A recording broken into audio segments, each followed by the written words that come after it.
Baik, pada kesempatan ini saya akan sharing tentang bahaya dari deepfake dan cara mengenali dan menghadapi disinformasi digital. Topik ini akan membahas tentang deepfake dan disinformasi digital, dua fenomena berbahaya yang muncul akibat perkembangan teknologi kecerdasan buatan atau AI. Memahami konsep dan dampaknya sangat penting agar kita bisa lebih waspada dan mampu menanggapi informasi dengan kritis di era digital ini. Baik, sebelumnya perkenalkan, nama saya Wildan Muhammad Akso. Saya adalah mahasiswa dari BINUS University, BINUS Online Learning dengan jurusan Computer Science. Saya seorang software engineer, programmer, tech enthusiast dan developer dari salah satu perusahaan startup yang ada di Indonesia. Baik, apa sih yang akan kita pelajari dari sesi kali ini? Ada 4 poin. Yang pertama, mengerti apa itu deepfake dan disinformasi digital ya. Yang kedua, kita bisa mengidentifikasi resiko dan apa sih impactnya gitu dari teknologi itu sendiri.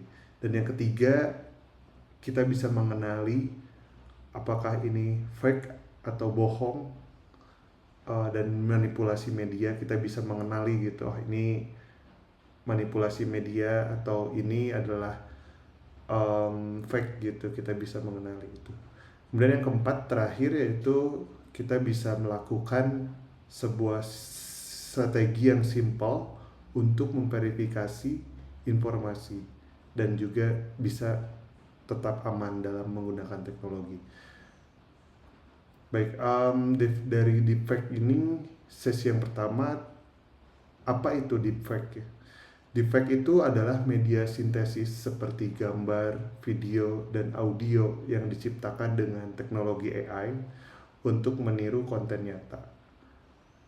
Biasanya deepfake ini dimanipulasi dari media asli untuk menghasilkan representasi palsu yang terlihat sangat meyakinkan. Malah tipis-tipis tidak bisa dibedakan gitu karena saking miripnya gitu. Entah itu dari gambar, video, ataupun audio. Teknologi ini memiliki potensi besar untuk disalahgunakan. Kenapa? Karena mulai dari menyebarkan hoax, merusak reputasi seseorang, hingga mengaruhi opini publik secara negatif itu sangat memungkinkan. Kemudian teknologi di balik deepfake umumnya menggunakan generative adversarial networks atau GANs gitu ya. GAN ini terdiri dari dua jaringan saraf. Yang pertama generator, yang dimana bertugas membuat gambar atau video palsu. Jadi generator ini tugasnya membuat gambar dan membuat video-video palsu gitu. Kemudian ada diskriminator yang menilai keaslian dari konten tersebut. Selain GAN, deepfake juga melibatkan pemetaan wajah atau facial mapping dan algoritma pembelajaran mesin lainnya untuk meningkatkan realisme atau sesuai dengan konten nyatanya gitu. Hal ini membuat deteksi terhadap deepfake menjadi semakin sulit. Dan apa sih contohnya deepfake di dunia nyata? Saya ambil beberapa contoh nyata. Deepfake meliputi yang pertama yaitu video palsu politisi yang tampak seperti mengucapkan pernyataan kontroversial. Misalnya politisi Joko Widodo, mantan presiden ke-7 Indonesia, mengucapkan pernyataan yang sangat kontroversial atau kontroversi padahal tidak pernah mengatakannya. Nah, itu video palsu ini sangat mungkin dibuat oleh AI gitu.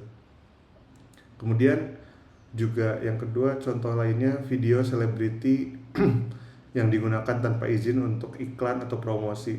Banyak pengusaha-pengusaha zaman sekarang mengambil jalan tikus, cara cepat agar bisa mempromosikan produk-produknya, padahal tidak mendapatkan izin gitu dari selebriti-selebriti ini.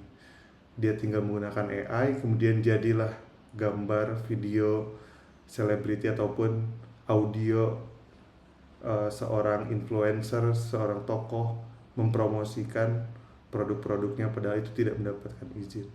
Nah, contoh-contoh ini menunjukkan bagaimana deepfake bisa digunakan untuk mengacaukan kepercayaan sosial dan merusak kredibilitas dari media itu sendiri.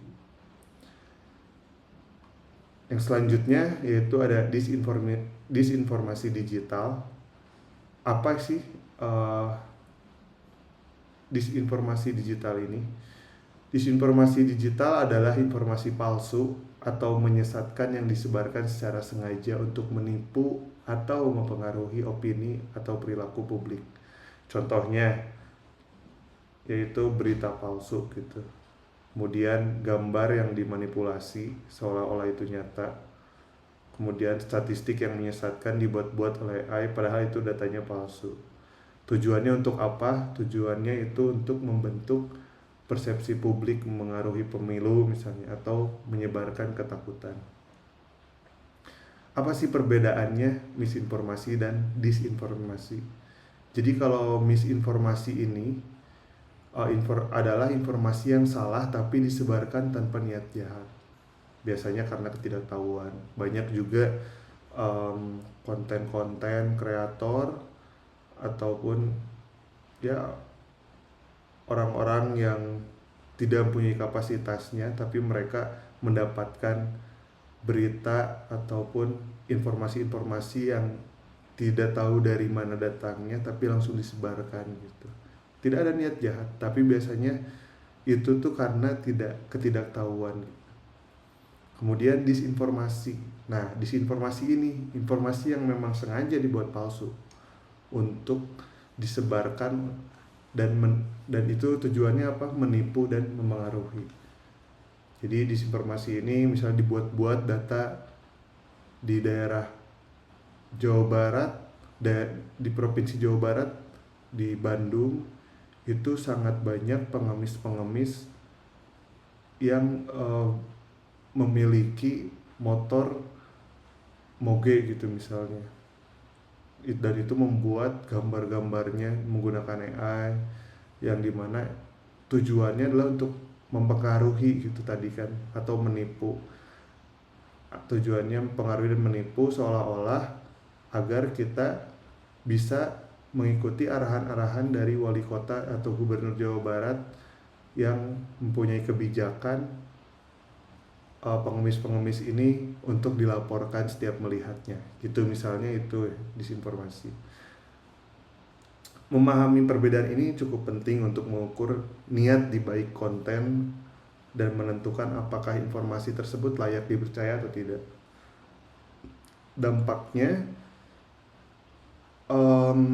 Dampak dan bahaya disinformasi digital ini, dampak yang sangat luas dari ini tuh pertama merusak kepercayaan terhadap media resmi.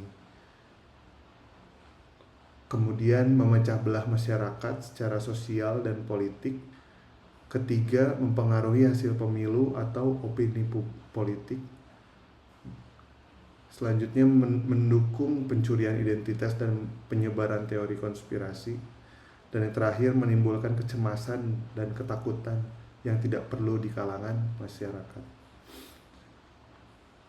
Nah, dari sini bagaimana kita mendeteksi itu deepfake dan disinformasi?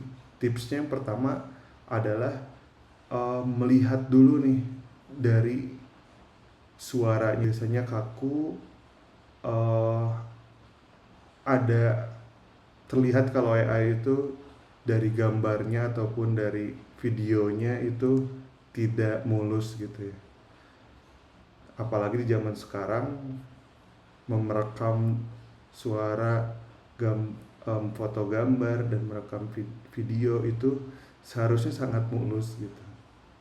Kemudian kualitasnya itu sangat rendah dari audionya dan perlu di cross check dari berita ini. Jadi jangan langsung kita ambil dan telan mentah-mentah, perlu kita cari lagi, mungkin googling tentang informasi ini, di cross check dari sumber-sumber yang kredibel gitu. Dan kemudian gunakan fakta untuk mengecek dari website, entah dari Snopes, PolitiFact kalau di Indonesia bisa dari CNBC, Kompas dan lain-lain. Dan gunakan juga ada nih tools seperti Deepware, Infeed atau reverse image search gitu, bisa dicari sama kita gambar-gambar itu di Google. Nah, ini gunakan ini untuk membedakan ini informasinya itu benar atau tidak. Kemudian dari video, gambar dan audio ini apakah ini nyata atau dibuat-buat. Kak, kita coba recap. Deepfake itu sangat banyak gitu ya. Deepfake dan disinformasi ini begitu pesat berkembang di tengah-tengah masyarakat, dan yang itu mulai mengancam kita sebagai masyarakat di Indonesia khususnya. Yang kemudian kita juga perlu awareness, perlu sadar, perlu kita melek digital ini tentang juga perlawanannya tadi, cara-cara melawannya, yaitu dengan coba mengungkap faktanya, mencari sumber-sumber lain untuk memastikan kabar ini atau informasi ini, gambar dan video ini tidak hanya dari satu sumber gitu. Kemudian terus mencari informasi lain dan tetap terus untuk penasaran gitu. Nah, jadi kesimpulannya, memahami deepfake dan disinformasi digital menjadi keahlian penting gitu di era sekarang khususnya. Semakin canggih teknologinya, semakin besar pula risiko penyalahgunaannya. Oleh karena itu, kesadaran, edukasi, dan kebiasaan untuk memverifikasi fakta sangat diperlukan untuk melindungi diri dan masyarakat dari dampak negatifnya. Mari bersama-sama menjadi warga digital yang cerdas dan juga kritis. Referensinya saya dapatkan dari 4 sumber ini. Dan terima kasih. Ada sedikit quotes. In the age of information, ignorance is a choice, dari Donnie Miller. Terima kasih, saya William Muhammad Akso. Terima kasih atas perhatiannya.